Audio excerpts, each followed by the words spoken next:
Par exemple, je vous donne un exemple pour Syrah. Par exemple, Syrah, Sénégal, moi j'ai 40% de part. La France a 30% et le Burkina a 30%. Je suis majoritaire parce que j'ai réussi à avoir le FOPICA, j'ai réussi à avoir Canal, j'ai réussi à avoir des districts, etc., qui ont fait que j'ai ramené plus d'argent. Donc du coup, même si le FOPICA a donné moins que ce que la France a donné, les autres choses que j'ai eues ont fait que j'ai dépassé en part. Autre chose aussi par rapport à ça, c'est vrai qu'il y a d'autres leviers, il y a d'autres moyens de trouver de l'argent. Ça dépend par contre des projets. Si c'est des projets un peu commerciaux, ça me permettra de rebondir après sur la deuxième question. Il y a des projets commerciaux, on peut avoir des sponsors qui peuvent, par A ou par B, parce qu'ils utilisent leur voiture, parce qu'ils utilisent une bouteille d'eau, etc. Parce que les apports, ce n'est pas que de l'argent. Il y a des apports en industrie. Si par exemple, moi, pendant un tournage, je dois utiliser 5 millions d'eau pour acheter des bouteilles d'eau et que Kiren vient me dire je te file toute l'eau gratuitement, mais juste à un moment donné, que dans ton bureau, qu'on voit juste une bouteille d'eau Kiren, c'est simple. Je ne fais pas un gros plan là-dessus. Moi, j'accepte jamais les gros plans. Oui, mais le placement, il est ergonomique pour moi. Donc, quand par exemple j'ai soif et que je me dirige à la fontaine d'eau et que c'est Kiren, tout le monde sait que je bois du Kiren. Donc, moi, j'arrive à faire des trucs comme ça, mais au moins, personne ne va être choqué. Donc ça me permet d'économiser 5 millions. Et tu peux faire ça sur beaucoup de choses, les voitures.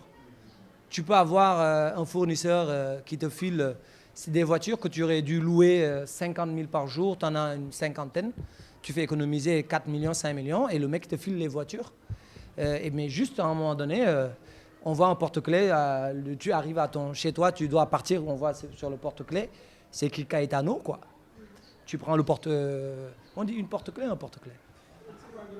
Non, dites-moi que je sache. Hein? Hein? Donc, une clé.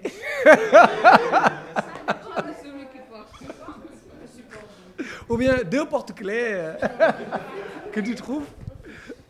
Donc, voilà, il y a des moyens comme ça. Mais sinon, il y a aussi il y a des bailleurs ici. Il y a des grands bailleurs, des fonds.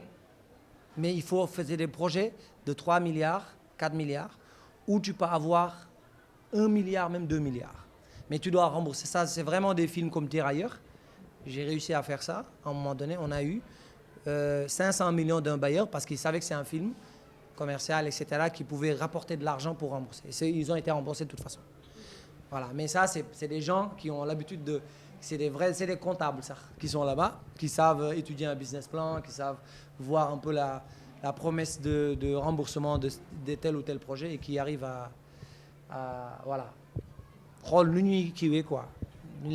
Donc ça, c'est rare, mais il faut avoir de gros budgets. Après, il y a aussi les salles de cinéma. Il y a des distributeurs qui font des MG, des minimum garantis, qui arrivent à te donner 20 millions en se disant, bon, le film a un potentiel de sortir en salle.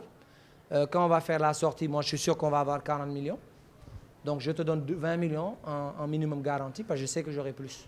Donc, c'est 20 millions. Bon, il y a des moyens, quoi.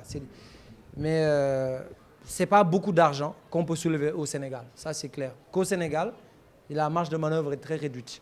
Moi, je n'ai jamais réussi à avoir plus de 250 millions rien qu'au Sénégal. Sauf pour Tirailleurs, mais ça, c'est spécial, quoi. Il y avait Omar Sy. Tu vois, Omar Sy, tu dis Omar Sy, les gens te disent, moi, c'est toi qui dis, toi, tu peux pas, toi, tu peux pas. Il y a des gens que j'ai poussés parce que, voilà, je ne pouvais pas prendre juste de l'argent pour prendre de l'argent, tu vois.